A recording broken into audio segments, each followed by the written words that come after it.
Hello everyone, the Nod-Krai beta is finally out, introducing new regional mechanics and characters, and Lauma will be one of the new 5-star characters coming out in patch 6.0. She's looking to breathe some new life into the Dendro element, as the last released Dendro character was Kenichi in 5.0, who was built specifically for burning. Lauma, on the other hand, is looking to buff Bloom focused teams and may rival Nahida as another potent Dendro support. So let's take a look into her beta kit to see how Lauma works and how good she is currently. But as always, remember that this is very early information from beta, so very subject to change. Before anything, it is important to understand the major team building mechanic that impacts all Nod-Krai characters called Moonsign. Your party will have a different Moonsign depending on the number of Nod-Krai characters you have on the team. One Nod-Krai character means the party has a nascent Gleam Moonsign, and two Nod-Krai characters means the party has an ascendant Gleam Moonsign. The level of Moonsign determines and enables certain buffs from the Nod-Krai artifact sets, weapons, and character talent abilities. And if you have a higher level Moonsign, you will also get any bonuses or effects of the lower level Moonsign unless explicitly stated. For example, Lauma's passive gives buffs depending on whether your party has Nascent Gleam or Ascendant Gleam. If you have one Nod-Krai character in the party, you get the first part of her passive that allows Bloom related reactions to crit. If you have two Nod-Krai characters in the party, you'll get both buffs from her passive, the ability for Bloom related reactions to crit and extra crit for Lunar-Bloom damage. Many of the important existing buffs require the party to have Ascendant Gleam, which heavily incentivizes at least two Nod-Krai characters for these new Nod-Krai teams.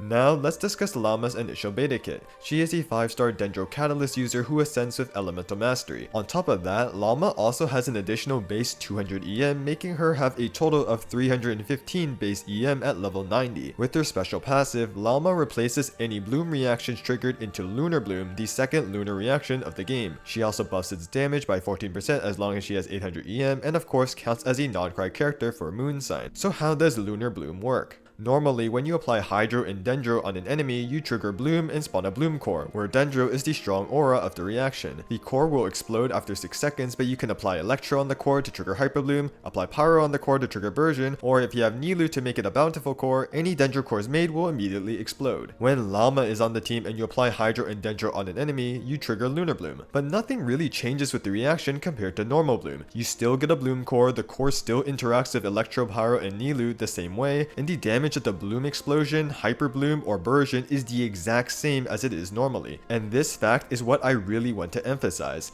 Even though you trigger Lunar-Bloom when creating Dendro cores with Lauma on the team, there is no new Lunar-Bloom reaction damage. The only source of Lunar-Bloom damage in 6.0 will be from Lauma's hold skill attack and her C6, so any buffs that increase Lunar-Bloom damage will only increase these two damage sources, not any of the Bloom related reactions. Thus, even with Lauma on the team, Bloom cores exploding on their own or with Nilou is still regular Bloom damage, proccing Hyper Bloom still results in regular Hyper Bloom damage, and proccing Bursion is still regular Bursion damage. So what does Lunar-Bloom actually add? The only thing that's different is that when you trigger Lunar-Bloom to create Dendro cores, after 2.5 seconds you obtain one Verdant Dew. Only one Verdant Dew can be produced at a single time, but if you trigger Lunar-Bloom while one is in production, the next Verdant Dew will immediately start being produced. So in order to gain 3 Verdant Dews while triggering Lunar-Blooms, you need to wait at least 7.5 seconds, and Verdant Dews are core to using Lauma's kit. Lauma's skill has a tap and hold version, but you will only use the hold version, which can only be used when you have at least one Verdant Dew. When used, 4 things happen. First, she spawns a field called the Peregrination of Lin and Rada that follows the active character for 15 seconds and deals Dendro damage to all enemies in the field every 2 seconds with a 2/3 chance of generating a particle every hit. The damage of these off-field attacks are further increased based on Lauma's EM with her A4 passive, and will also reduce the enemy's Dendro and Hydro res for 10 seconds. Second, with her A1 passive, Lauma provides buffs depending on the Moonsign of the team. With one Nod-Krai character which Lauma satisfies on her own, she allows all Bloom related reactions to crit. These reactions will have 15% crit rate and 100% crit damage. This is pretty much Nahida C2, and having Nahida C2 on the team as well will just increase the crit rate by an additional 20%. If you have two Nod-Krai characters on the team, she gets the previous buff and 10% crit rate and 20% crit damage to Lunar-Bloom damage, which again only affects Lauma's hold skill damage and C6. Speaking of hold skill damage, thirdly, using hold skill will consume all Verdant Dews you have up to a max of 3 to deal AoE Dendro damage twice. These hits also apply the Hydro and Dendro res shred, and the second hit will deal damage based on how many Dews were consumed and is considered Lunar-Bloom damage. Because of this, on top of its normal EM and crit scaling, this damage also ignores enemy defense, providing Lauma a source of nuke damage. Lastly, all Verdant Dews that were consumed are converted into stacks of Moonsong, which are used in her elemental burst.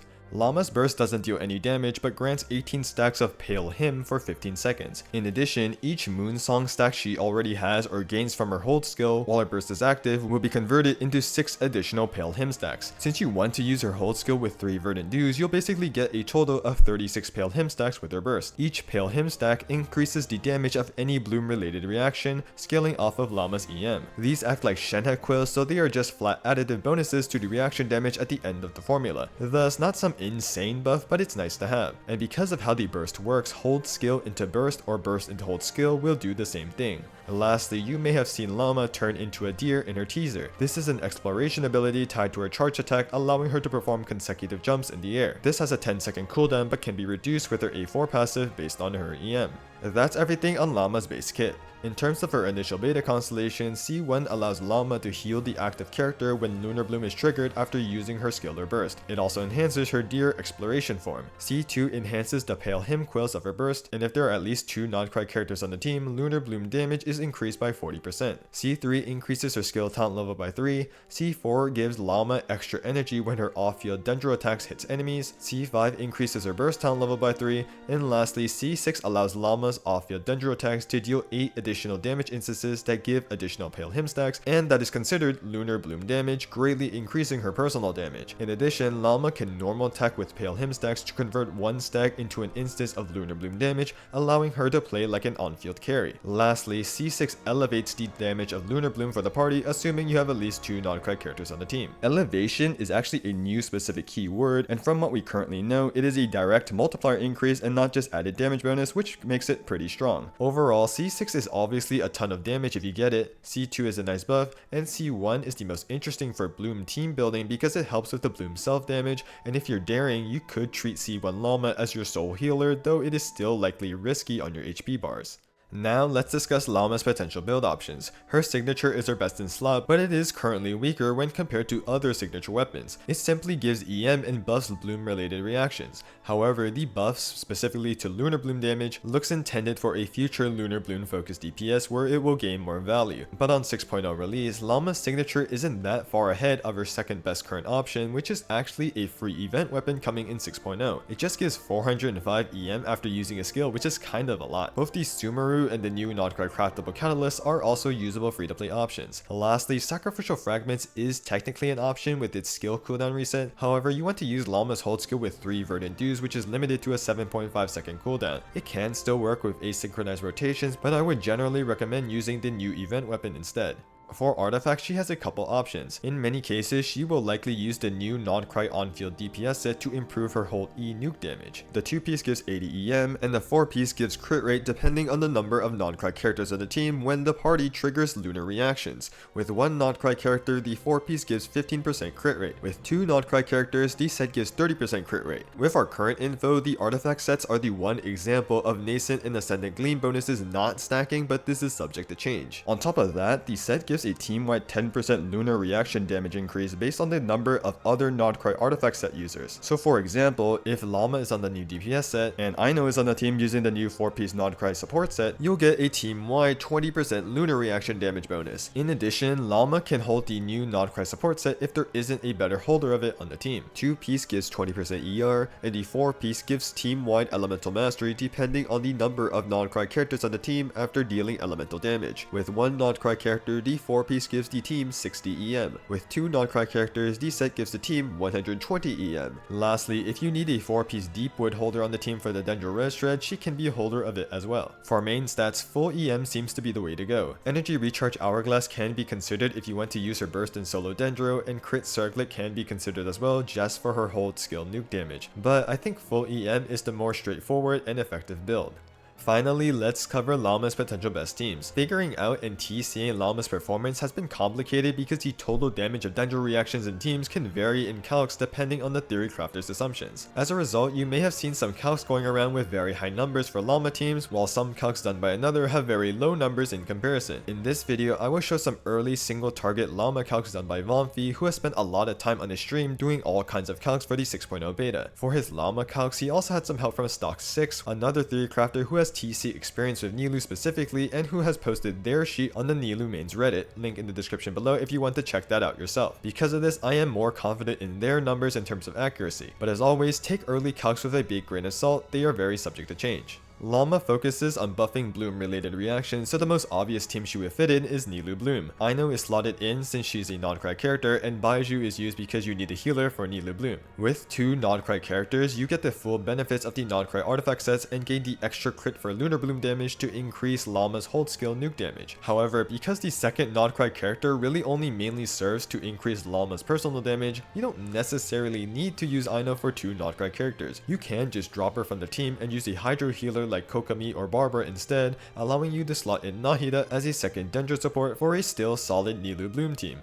Other than improving Lunar-Bloom, Lauma also is looking to buff Hyper-Bloom teams. Lauma can be played as the Dendro on-fielder with Anefa as the off-field Electro trigger and double Hydro supports. Also, this Lauma Anefa Hydro trio has potential to be the new and improved Hyper-Bloom core, where you can slot in an Electro main DPS like Cyno or Cloran, or a Hydro on-fielder like Ayato or Nivilet. Lauma is also looking to buff Alhaitham. When paired with Aino for 2 Nod-Krai characters, you can have Alhaitham use the new Nod-Krai DPS hit for EM and crit rate, both stats he really likes. Lastly, Lauma will likely improve Burgeon teams as well. However, Burgeon still has the inherent problem of having to avoid burning, and Lauma isn't looking to fix this issue. And that's everything on Lauma as of now. Overall, she currently looks like the strongest character that is releasing in 6.0. She's simply a strong support for any Bloom related team. So not only is she a buff to Lunar-Bloom, she is also looking to buff Hyper-Bloom, which is a versatile team core that a good amount of characters can take advantage of. Since Dendro teams have greatly fallen off since Sumeru with continual non-Dendro DPSs and supports releasing in Fontaine and Notlan, it's nice to see Lauma looking to buff these team archetypes to give them a much needed breath of life in Nod-Krai. And in my perspective, Lauma with their current kit power creeps Nahida. While there are teams where both Nahida and Lauma are played together, there are many teams where Lauma takes Nahida's slot as the Dendro support and makes the team better. She has potential good personal damage with her hold skill, dealing Lunar-Bloom damage. She shreds Hydro and Dendro res with her skill. She buffs the damage of Dendro reactions with her burst and by giving them the ability to crit. And her off-field Dendro application is much better in multi-wave scenarios. And Lauma is only looking to get better in the future. Not only is Columbina likely the premier Hydro support of Nod-Krai that will work well with Lauma, but Lauma is also waiting on another Lunar-Bloom focused DPS to take advantage of her team-wide Lunar-Bloom damage buffs, and that character is likely going to be Nefer. But of course, this is just Lauma's initial beta kit, so anything could change in the upcoming weeks. I hope this initial overview and analysis on Lauma's kit was helpful to you all. Thanks again to Vomfi for allowing me to showcase his pre-release Lauma calcs. I highly recommend checking out his Twitch if you want to see him do his calcs live. I will continue to analyze any significant beta changes made to Lauma, so if you want to keep track of the beta changes, I highly recommend subbing to the channel to keep up to date with the latest beta news with TC influence analysis. If you have any questions, feel free to leave a comment or like the video if you enjoyed. And with that, I hope you all have a wonderful day.